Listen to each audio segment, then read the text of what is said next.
నమస్తే welcome to D24 news ముందుగా headlines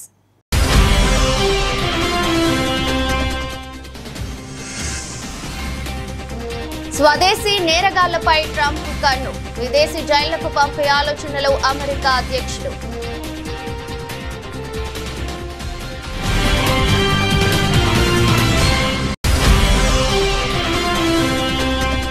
రాష్ట్రపతికి సుప్రీంకోర్టు ఆదేశాలు అనుక్షిపణి అంటూ ఉపరాష్ట్రపతి ఘాటు వ్యాఖ్యలు రాష్ట్రపతిని కోర్టులు ఆదేశించలేవని ఆర్టికల్ 142ను దుర్వినియోగం అవుతోందని వ్యాఖ్య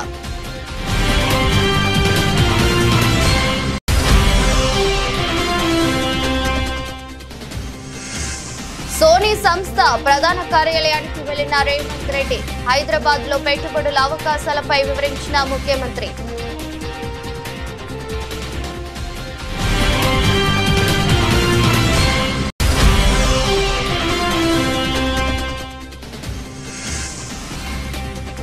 మా కూటమి ప్రభుత్వానికి సహకరించండి బ్యాంకర్స్ కు మంత్రి నాదెండ్ల మనోహర్ పిలుపు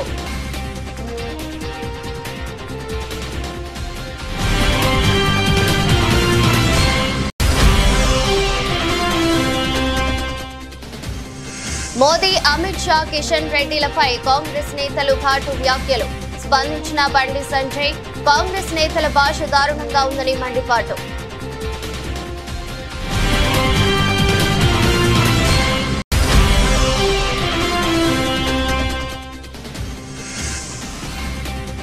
గో మరణాలను నిరూపిస్తామనే భయంతోనే గృహ నిర్బంధం మండిపడ్డ మాజీ టీటీడీ చైర్మన్ భూమన కరుణాకర్ రెడ్డి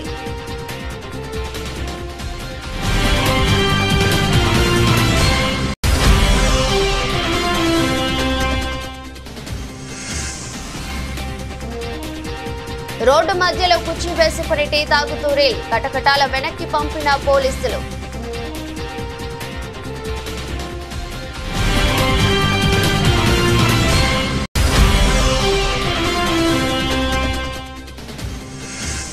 పరిశ్రమలకు రక్షణ కల్పించడంలో ప్రభుత్వం ఘోర వైఫల్యం చెందిందంటూ బొత్స సత్యనారాయణ ఫైర్ మామూళ్ల కోసం పారిశ్రామికవేత్తలను వేధింపులకు గురి చేస్తున్నారని ఆరోపణ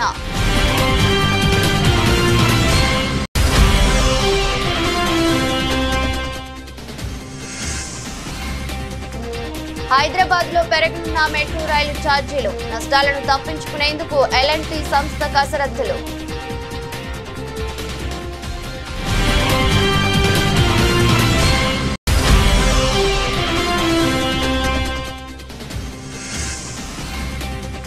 POK పై పాకిస్తాన్ కు భారత్ గట్టి కౌంటర్ విదేశీ భూభాగం పాకిస్తాన్ కు జీవనాడి ఎలా అవుతుందనే ప్రశ్న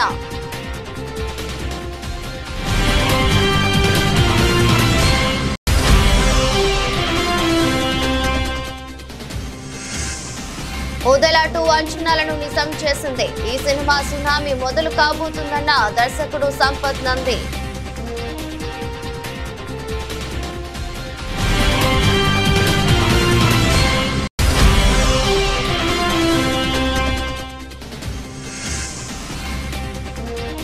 నాలుగు వికెట్ల తేడాతో నెగ్గిన ముంబై ఇండియన్స్ 163 పరుగుల టార్గెట్ ను 18.1 ఓవర్లలో కొట్టేసిన వైనం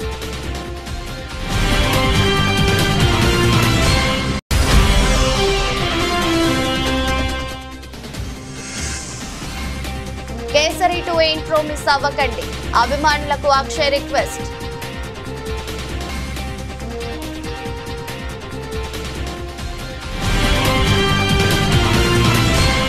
అమెరికా అధ్యక్షుడు డొనాల్డ్ ట్రంప్ చేసిన ఒక ప్రతిపాదన తీవ్ర చర్చనీయాంశమైంది.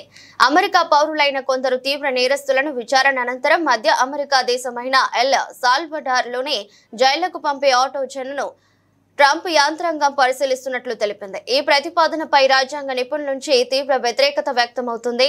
ఎల్ సాల్వడార్ అధ్యక్షుడు నయూబ్ బుకేలేతో జరిగిన సంభాషణలు ట్రంప్ ఈ విషయాన్ని ప్రస్తావించినట్లు సమాచారం. అమెరికాలో జైలు స్థలానికి కొరత ఉందని స్వదేశీ నేరగాళ్లను ఎల్ సాల్వడార్లోని అతిపెద్ద జైలు CECOTకు పంపే అవకాశం గురించి మాట్లాడినట్లు తెలిసిందే. అయితే ఇది చట్టబద్ధతం అయితేనే ముందుకు వెళ్తామని ట్రంప్ స్పష్టం చేశారు. అత్యంత క్రూరమైన పదే పదే నేరాలకు పాల్పడే అమెరికన్లను మాత్రమే అది చట్టం అనుమతిస్తేనే ఈ విధంగా పంపే విషయాన్ని పరిగణిస్తామని White House press secretary Karoline Leavitt తెలిపారు.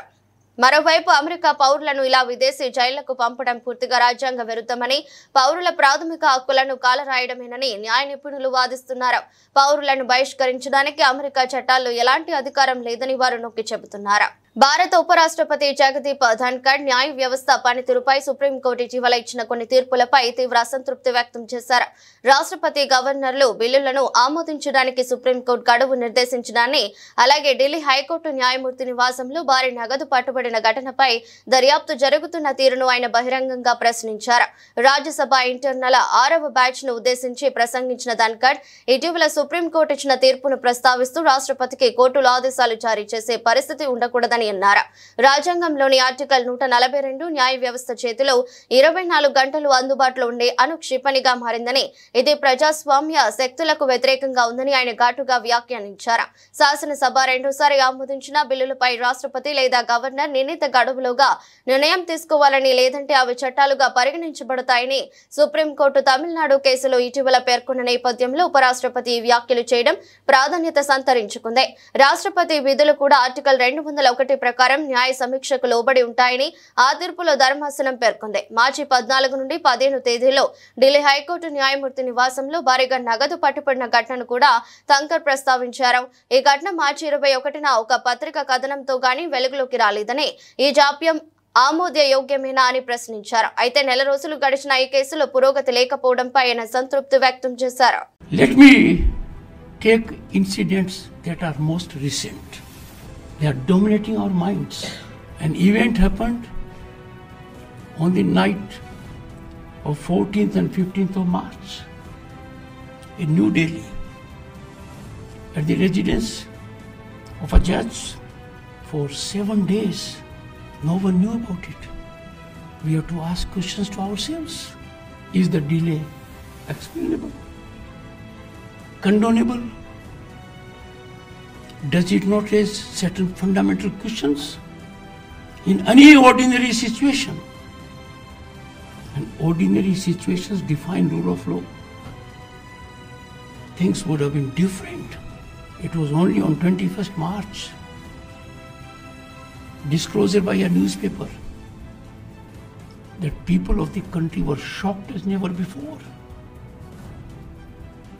They were in some kind of limbo, deeply concerned and worried at this explosive, alarming expose.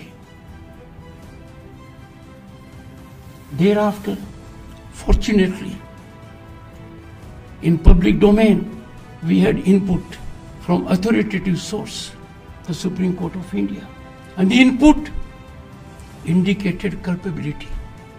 Input did not lead to doubt that something was amiss, something required to be investigated. Now the nation waits with bated breath. The nation is resting because one of our institutions, to which people have looked up always with highest respect and deference, was put in the dock. It is now over a month. Even if it is can of worms, even if there are skeletons in the cupboard, time to blow up the can, time for its lid to go out, and time for the cupboard to collapse. Let the worms and skeletons be in public domain so that cleansing takes place.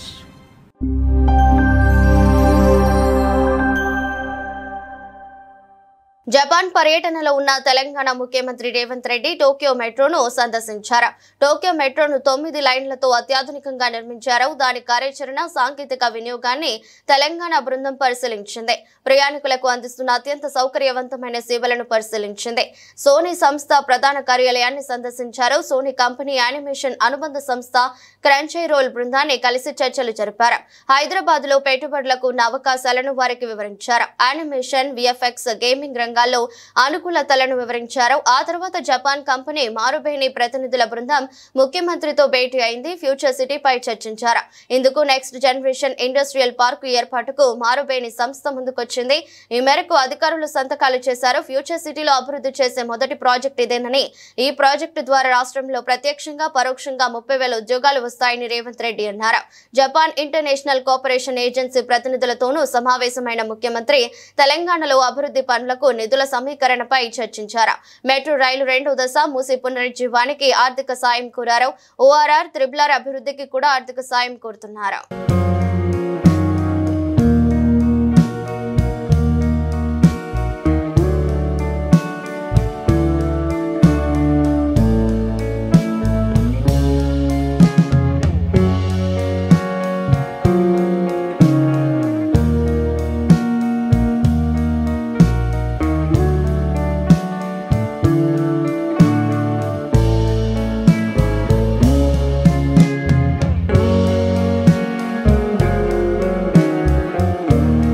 ప్రభుత్వం అందించే ration కోసం చాలా మంది ప్రజలు ప్రతి నెల ఎదురు చూస్తున్నారని, రేషన్ అందించేందుకు రైతుకు అండగా నిలబడేందుకు బ్యాంకు సహకరించాలని మంత్రి నాదెండ్ల మనోహర్ పేర్కొన్నారు. విజయవాడ కానూరులో సివిల్ సప్లైస్ భవన్ లో మంత్రి నాదెండ్ల మనోహర్ అధ్యక్షతన బ్యాంకర్స్ తో సమావేశం జరిగింది. కూటమి ప్రభుత్వం వచ్చిన తర్వాత రైతులు చెల్లించవలసిన బకాయిలను చెల్లించడం జరిగిందని వివరించారు. కూటమి ప్రభుత్వం వచ్చిన 9 నెలల కాలంలో దాదాపు 24,000 కోట్ల రూపాయలను చెల్లించిందని చెప్పారు. సంస్కరణల్లో భాగంగా నూతన సాంకేతిక విధానం అవలంబించి ధాన్యం కొనుగోలుకు వాట్సాప్ విధానం ప్రవేశపెట్టిందన్నారు. వాట్సాప్ విధానంలో 17,000 మంది రైతులు ధాన్యం అమ్మకం జరిపారన్నారు. నూతన సాంకేతిక విధానంతో కొత్త రేషన్ కార్డులు అందించబోతున్నామని తెలిపారు. ఆర్టిఫిషియల్ ఇంటెలిజెన్స్ ఉపయోగించి ప్రతి వేర్ హౌస్, గోడౌన్ వద్ద AI కెమెరాలను ఏర్పాటు చేయడం జరుగుతుందన్నారు. రాష్ట్రంలో పారదర్శక పాలన అందిస్తున్నామని, కాబట్టి బ్యాంకర్స్ వడ్డీ రేటు తగ్గించుకుని ప్రభుత్వం నిర్వహిస్తున్న అభివృద్ధి కార్యక్రమాలను సహకరించాలని కోరుతున్నారు. ప్రధానమంత్రి నరేంద్ర మోదీ, కేంద్ర హోంశాఖ మంత్రి అమిత్ షా, కేంద్ర మంత్రి కిషన్ రెడ్డిలపై కాంగ్రెస్ నేతలు ఉపయోగించిన భాష అత్యంత దారుణమని, అది కేవలం అవమానకరంగానే కాకుండా ప్రజలను దిగ్భ్రాంతికి గురి చేసిందని కేంద్ర సాయ మంత్రి బండి సంజయ్ ఆగ్రహం వ్యక్తం చేశారు. ఈడీ కార్యాలయం వద్ద కాంగ్రెస్ నేతలు చేసిన వ్యాఖ్యలు వారి వ్యక్తిగత అభిప్రాయాలు కావని, రాహుల్ గాంధీ స్వయంగా రాసిచ్చిన స్క్రిప్టును వారు చదివారని ఆరోపించారు. తమ పార్టీ నేతలపై కాంగ్రెస్ నేతలు రాజకీయ దివాలా కోరుతనంతో అవమానకరంగా మాట్లాడారంటూ ఆయన తీవ్ర ఆగ్రహం వ్యక్తం చేశారు. కాంగ్రెస్ నాయకుల ప్రవర్తనను తెలంగాణ సమాజం నిశితంగా గమనిస్తుందని అన్నారు. చేసిన వ్యాఖ్యలకు రాహుల్ గాంధీ, కాంగ్రెస్ పార్టీ వెంటనే క్షమాపణ చెప్పాలని డిమాండ్ చేశారు. దేశమంతా చిత్రీకరించుకుంటుందన్న నిరాశ కావచ్చు, లేదా దేశాన్ని ఇంకా దోపిడీ చేయలేకపోతున్నామనే పేరాస కావచ్చు, కానీ వ్యక్తిత్వం, వివేకం మరిచి ప్రధానమంత్రి స్థాయి వ్యక్తిపై తీవ్ర వ్యాఖ్యలు చేయడం దారుణమని బండి సంజయ్ ధ్వజమెత్తారు. వారి భాషా తీరును చూస్తుంటే 2029లో కాదు, మరో యుగం గడిచినా ఆ పార్టీ అధికారంలోకి వచ్చే అవకాశం లేదని ఆయన విమర్శించారు. టీటీడీ గోశాలలో గోవుల మరణాలపై టీడీపీ రాజకీయం చేస్తుందని మాజీ టీటీడీ చైర్మన్ భూమన కరుణాకర్ రెడ్డి మండిపడ్డారు.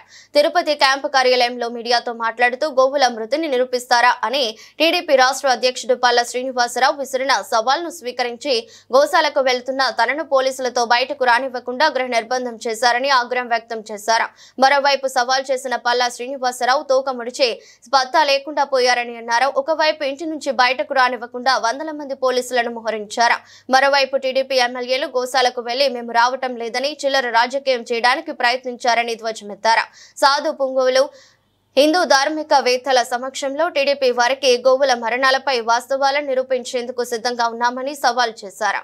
5 రోజుల ముందు శివ అనేటువంటి ఒక జీపు డ్రైవర్ ని కొండ మీద కొట్టుకొని తాగి హత్య చేసినారు. దాదాపు ఈ 70 సంవత్సరాల తర్వాత జరిగినటువంటి హత్య మీ కాలంలో జరిగింది. దీనికి సమాధానం చెప్పాలి కదా మీరు. చెప్పులు వేసుకొని వైకుంఠం క్యూ కాంప్లెక్స్ నుంచి మహాద్వారం వరకు వచ్చినారు, బిర్యానీలు తిన్నారు, తాగి కొట్టుకుంటున్నారు, బెల్ట్ షాపు దొరికింది కొండ మీద. ఇక ఏ అపచారం జరగలా మీ దగ్గర? మా మీద ఎగిరికి పడిపోతున్నారు.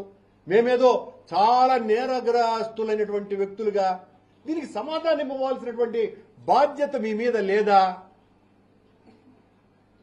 సరే, ఈ ఫార్మర్ అతనెవరు, హరినాథ్ రెడ్డి ఈ రకమైనటువంటి అకృత్యాలన్నీ పాల్గొన్నాడు అని చెప్తున్నారు. అవునయ్యా యువ గారు, మీరు ఆయన అకృత్యాలకు పాల్పడినప్పుడు ఆయన మీద మేమే విజిలెన్స్ ఎంక్వైరీ చేసింది. మీరు వచ్చిన తర్వాత ప్రక్షాళన అన్నారు కదా, మీరెందుకు సస్పెండ్ చేయలా?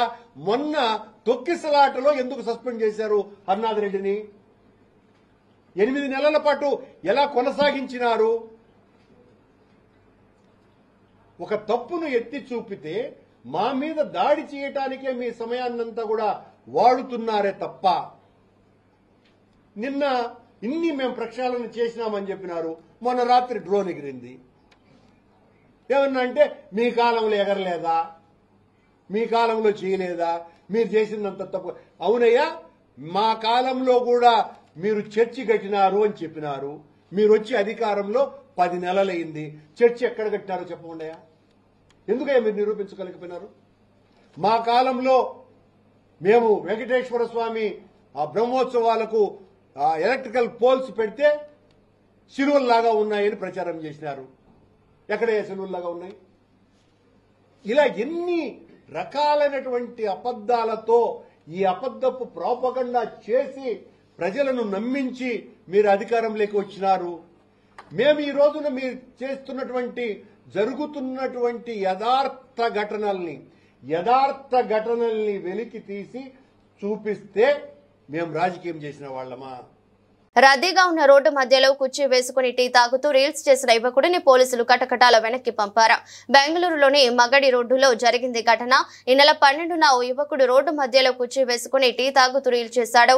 అనంతరం దానిని తన ఇన్స్టా ఖాతాలో పోస్ట్ చేశాడు. అది కాస్త వైరల్ అయి పోలీసుల దృష్టికి చేరడంతో యువకుడికి శ్రీకృష్ణ జన్మస్థానమే గతి అయింది. రీల్ ద్వారా నిందితుడికి ట్రాక్ చేసిన పోలీసులు అతన్ని అరెస్ట్ చేశారు. ఇందుకు సంబంధించిన వీడియోను పోలీసులు ఎక్స్ లో షేర్ చేశారు. ప్రజల భద్రతకు విఘాతం కలిగించే ఇలాంటి స్టంట్లు చేస్తే కఠిన చర్యలు తప్పవని హెచ్చరిస్తున్నారు. రాష్ట్రంలో ప్రభుత్వ అండతో కూటమి పార్టీలు తమ అవినీతి సంపాదన కోసం పరిశ్రమలపై వేధింపులకు పాల్పడుతున్నారని శాసన మండలి ప్రతిపక్ష నేత బొత్స సత్యనారాయణ మండిపడ్డారు.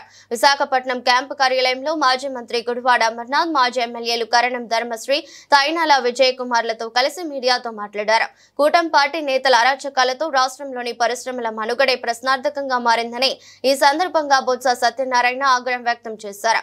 ఇప్పటికే జిందాల్ వంటి పారిశ్రామిక దిగ్గజాలను వేధించి రాష్ట్రం నుంచి సాగనంపారని, ఇప్పుడు కడప జిల్లాలోని సిమెంట్ పరిశ్రమలను మాయించే కార్యక్రమం చేస్తున్నారని ధ్వజమెత్తారు.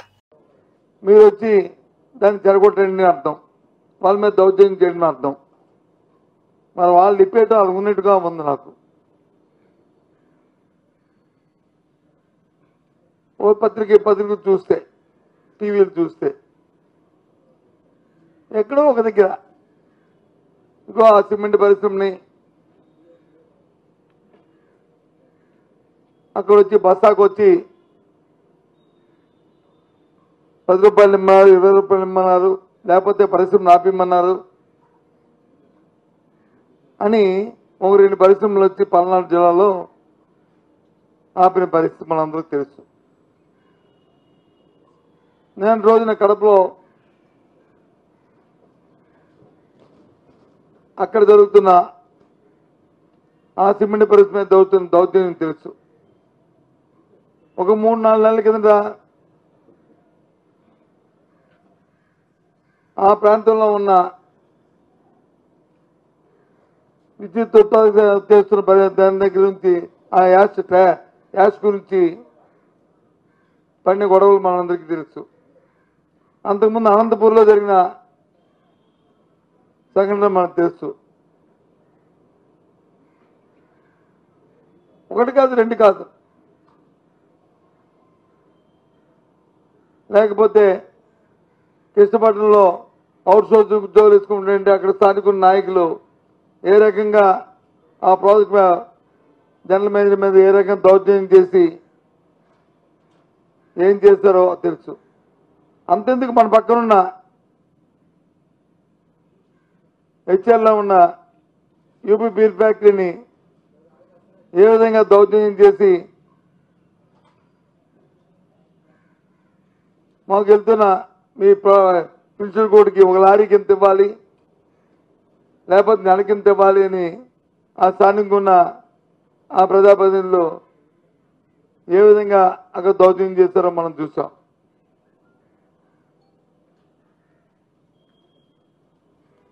ఒకటి కాదు 2 కాదు. అలాగే ప్రతి జిల్లాలో కూడా ఈ రకంగా చేస్తూ అంతెందుకు జిందాల్ పరిశ్రమ, జిందాల్ యాజమాన్యం ఈ దేశంలోనే టాటా, బిర్లా, ఆ తర్వాత అదాని, తర్వాత జిందాల్, ఇవి ఇవాళ ప్రధానంగా మన దేశంలో ఉన్న ఆర్థికవేత్తల్లో ఒక వరుసకంలో తీసుకుంటే అలాంటి జిందాలు సంవత్సరం ఏ విధంగా వాళ్ళ మీద కేసులు పెట్టి ప్రభుత్వం వచ్చిన తర్వాత ఇక్కడ నుంచి గుజరాత్ పోయి అక్కడ 3 లక్షల కోట్ల పెట్టుబడులు పెట్టారో మనందరం చూసాం. హైదరాబాద్ మెట్రో రైలు ఛార్జీలు పెరిగే అవకాశం ఉంది. మెట్రో రైలు నిర్వహణ బాధ్యతలు చూస్తున్న ఎల్ఎన్టీ సంస్థ తీవ్ర నష్టాల్లో కూరుకుపోవడంతో ఛార్జీలను పెంచాలని నిర్ణయించినట్లు తెలుస్తోంది.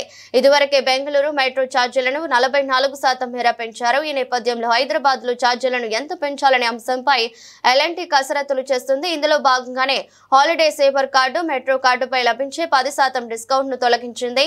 మెట్రో రైలు ప్రాజెక్టు కారణంగా ఎల్ఎన్టీ సంస్థ భారీ నష్టాలను ఎదుర్కొంటుంది.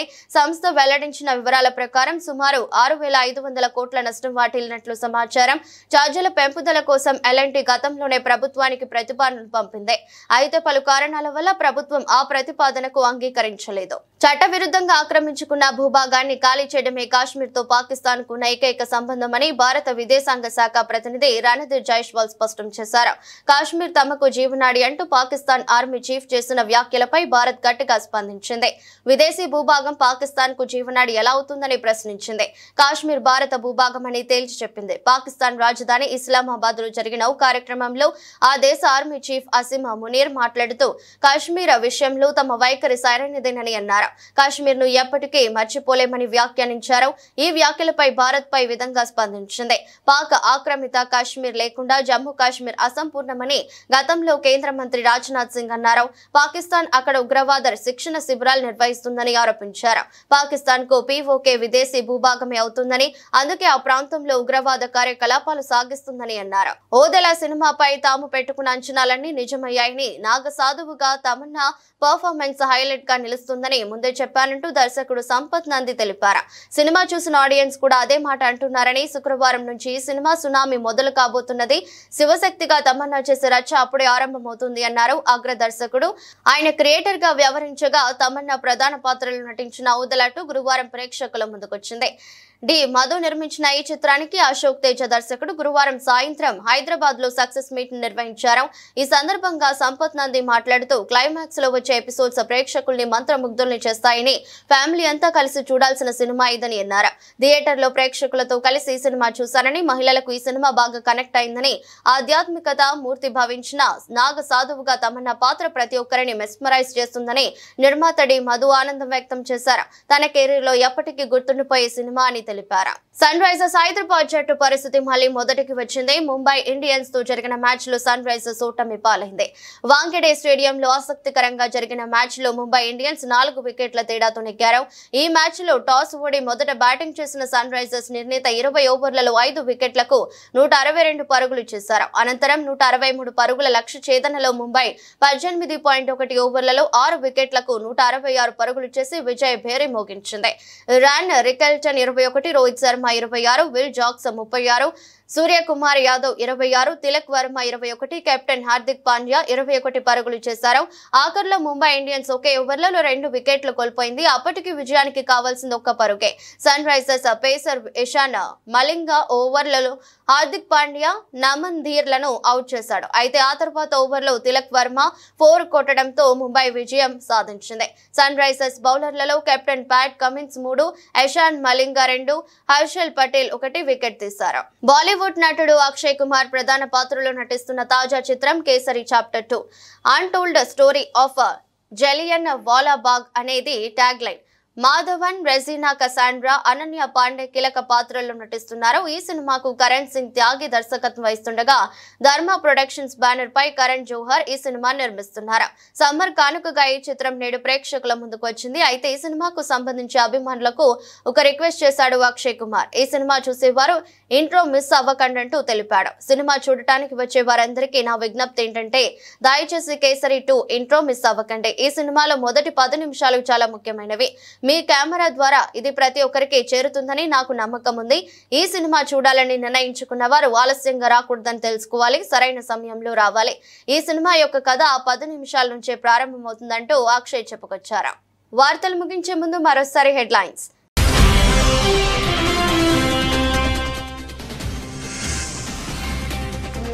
స్వదేశీ నేరగాళ్లపై ట్రంప్ కన్ను, విదేశీ జైళ్లకు పంపే ఆలోచనలో అమెరికా అధ్యక్షుడు.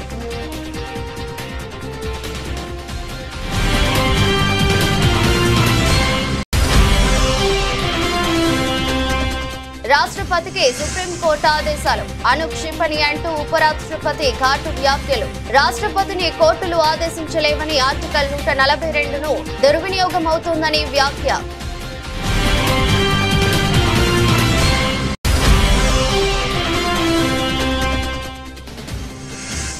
సోనీ సంస్థ ప్రధాన కార్యాలయానికి వెళ్లిన రేవంత్ రెడ్డి, హైదరాబాద్ లో పెట్టుబడుల అవకాశాలపై వివరించిన ముఖ్యమంత్రి.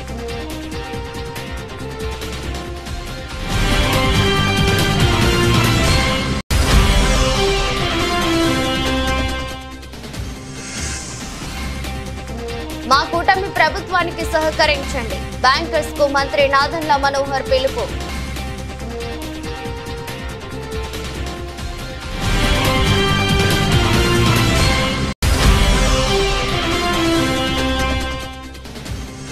మోదీ, అమిత్ షా, కిషన్ రెడ్డిలపై కాంగ్రెస్ నేతలు ఘాటు వ్యాఖ్యలు. స్పందించిన బండి సంజయ్, కాంగ్రెస్ నేతల భాష దారుణంగా ఉందని మండిపాటు.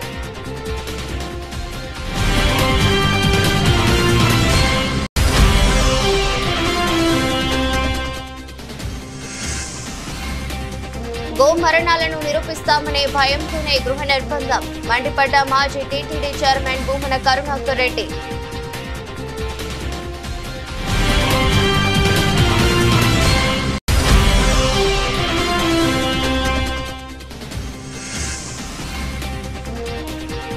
రోడ్డు మధ్యలో కుర్చీ వేసుకుని టీ తాగుతూ రీల్, కటకటాల వెనక్కి పంపిన పోలీసులు.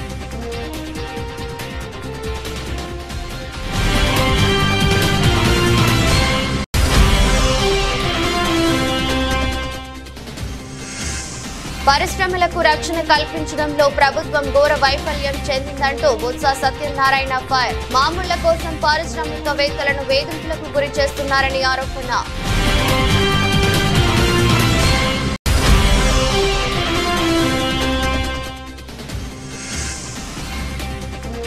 హైదరాబాద్ లో పెరగనున్న మెట్రో రైలు ఛార్జీలు, నష్టాలను తప్పించుకునేందుకు L&T సంస్థ కసరత్తులు.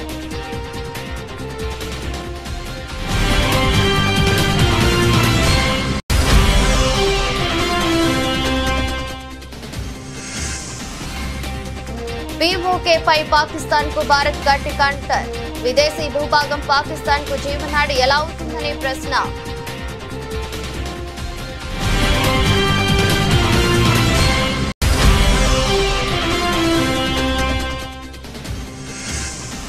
ఓదెలా 2 అంచనాలను నిజం చేసింది. ఈ సినిమా సునామీ మొదలు కాబోతుందన్న దర్శకుడు సంపత్ నంది.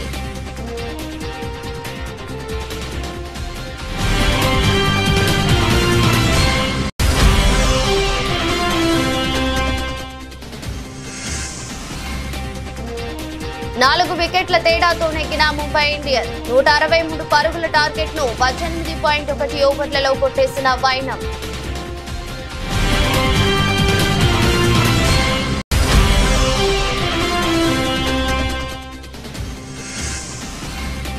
కేసరి 2 ఇంట్రో మిస్ అవ్వకండి, అభిమానులకు అక్షయ్ రిక్వెస్ట్.